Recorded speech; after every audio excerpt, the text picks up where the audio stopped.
তো এবার হরমোনের প্রায় শেষের দিকে। তিনটা হরমোনের মধ্যে যে আমরা পড়লাম অক্সিন, জিবেরেলিন আর সাইটোকাইনিন, তার মধ্যে আমরা এবার তুলনাটাকে দেখে নিব একবার। কি বলছে? অক্সিন, জিবেরেলিন আর হচ্ছে সাইটোকাইনিন। এখানে যা তথ্য আছে অক্সিন সম্পর্কে, এখানে তথ্যগুলো জিবেরেলিন সম্পর্কে, আর এখানে তথ্যগুলো সাইটোকাইনিন সম্পর্কে। অক্সিনের উৎস মানে কোথায় পাওয়া যাবে, আমরা পড়েছিলাম অগ্রভাগে। তাহলে কি বলছে? কাণ্ড ও মূলের অগ্রভাগে আর ভাজক কলায়। কোন কলায়? ভাজক কলায়। জিবেরেলিন পরিপক্ক বীজে, বীজে থাকবে জিবেরেলিন। কেন? বীজকে অঙ্কুরিত হতে সাহায্য করবে, পরিপক্ক বীজে পাওয়া যাবে। এছাড়াও বীজপত্রে পাওয়া যাবে, মুকুলের মধ্যে পাওয়া যাবে আমাদের জিবেরেলিন। আর কোথায় পাওয়া যাবে? সাইটোকাইনিন। সাইটোকাইনিন কোথায় পাওয়া যাবে? ফলের মধ্যে। আর কোথাও কিসের মধ্যে? শস্যর মধ্যে, ফল আর শস্য সাইটোকাইনিন পাওয়া যাবে। রাসায়নিক উপাদান, অক্সিজেনের সংকেত কত? C10H9O2N, C10H9O2N। তার মানে এটা কার্বন, হাইড্রোজেন, অক্সিজেন আর নাইট্রোজেন দিয়ে তৈরি অক্সিন হরমোনটা। জিবেরেলিন হরমোন C19H22O6, এটা কার্বন, হাইড্রোজেন আর অক্সিজেন দিয়ে তৈরি আমাদের gibberellin hormone. Cytokinin C10H9N5O, carbon, hydrogen, nitrogen, oxygen দিয়ে তৈরি। নাইট্রোজেন বিহীন হরমোন হচ্ছে আমাদের জিবেরেলিন। এখানে নাইট্রোজেন নেই, সাইটোকাইনিনে নাইট্রোজেন আছে, আমাদের অক্সিজেনে নাইট্রোজেন আছে। রাসায়নিক প্রকৃতি মানে কি? প্রকৃতির রাসায়নিক উপাদান আছে এর মধ্যে। এটাতে আছে এন্ডোল বর্গযুক্ত, এন্ডোল বর্গ আছে, indole acetic acid, indole butyric acid, আর হচ্ছে এটা টার্পিনয়েড গোষ্ঠীযুক্ত, এটা পিউরিন জাতীয়। ক্রিয়াস্থল, এই অক্সিন হরমোন কোথায় কাজ করবে? উৎপত্তি স্থল থেকে নিচের দিকে, নিম্নমুখী। এর কাজ হচ্ছে নিচের দিকে, উৎপত্তি স্থল থেকে। আর জিবেরেলিন উপরে নিচে দুই জায়গায় কাজ করবে।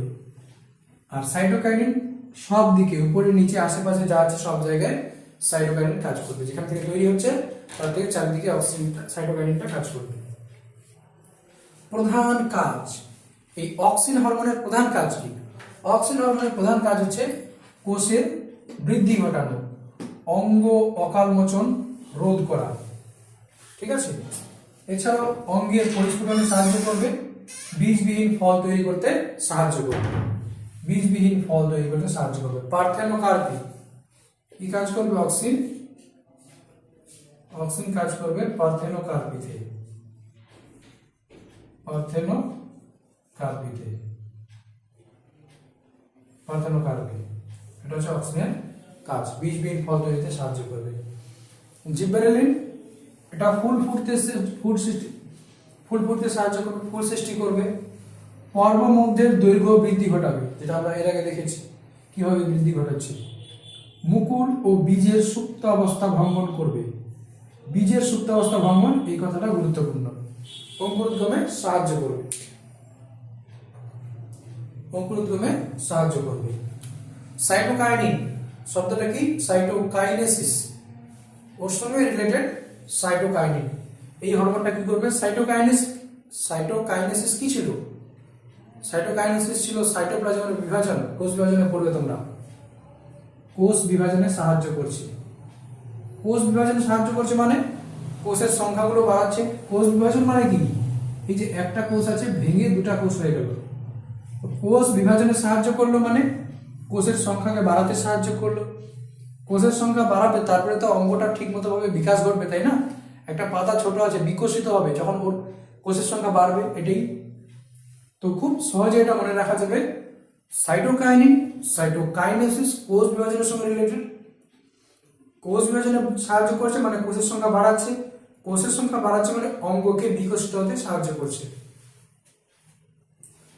ট্রপিক চলনে সাহায্য করবে অক্সিন হরমোন, ফটোট্রপিক ও জিওট্রপিক চলন নিয়ন্ত্রণ করে।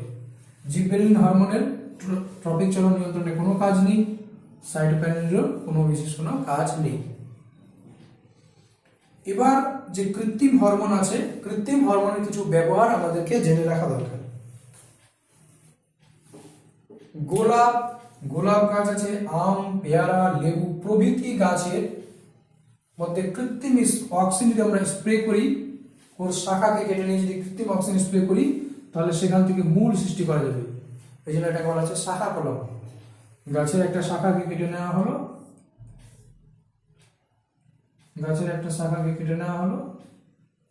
এই শাখাকে কেটে নিলাম আমরা, এই শাখায় এখানে অক্সিজেন স্প্রে করলে এখান থেকে মূল তৈরি হবে,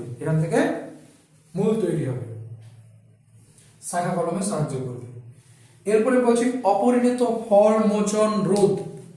অপরিণত ফল মোচন রোধ মানে ফলটা পরিণত হয়নি, যতটা ফলটাকে বড় হওয়া দরকার ছিল, যতটা পরিণত হওয়া দরকার ছিল সেরকম হয়নি, অপরিণত অবস্থায় ফলটা ঝরে পড়ছে। বিশেষ করে আমের মধ্যে হয় যে আমটা ছোট আছে, আম পড়ে গেল অনেক সময়। তো এই যে অপরিণত ফলগুলো যেন না ঝরে যায় গাছ থেকে, যেন ওগুলো যথেষ্ট বড় হওয়ার পর, পরিণত হওয়ার পর যেন গাছ থেকে পড়ে, আর সেগুলোকে আমরা সংগ্রহ করতে পারি, তার জন্য আমরা কি করি, 2,4-D ডাইক্লোরোফেনক্সি অ্যাসিটিক অ্যাসিড, এটা স্প্রে করলে গাছের মুকুল থেকে সহজে তোমার ফলগুলো ঝরে পড়বে না, কচি ফল ঝরাটাকে আটকাবে, রোধ করা মানে আটকাবে। এছাড়াও শাখা কলমে যেগুলো অক্সিজেন ব্যবহার করা হয়, কৃত্রিম auxin, indole butyric acid, naphthalene acetic acid, এই হরমোনগুলো হচ্ছে কৃত্রিম অক্সিন। এটাও 2,4-D, এটাও কৃত্রিম অক্সিন। বীজবিহীন ফল সৃষ্টিতে কে কাজ করছিল, পারথেনোকার্পে অক্সিন কাজ করছিল। তো naphthalene acetic acid, indole butyric acid, যেগুলো কৃত্রিম অক্সিন হরমোন, সেগুলোকে যদি আমরা প্রয়োগ করি, তাহলে পেঁপে, কলা, টমেটো, পেয়ারা ইত্যাদি কি করব, ইত্যাদি আমরা বীজবিহীন ফল পাবো। মানে আমরা বীজ ছাড়া পেঁপে পাবো, বীজ ছাড়া কলা পাবো, বীজ ছাড়া টমেটো পাবো, বীজ ছাড়া পেয়ারা পাবো। কিভাবে, যদি আমরা সেই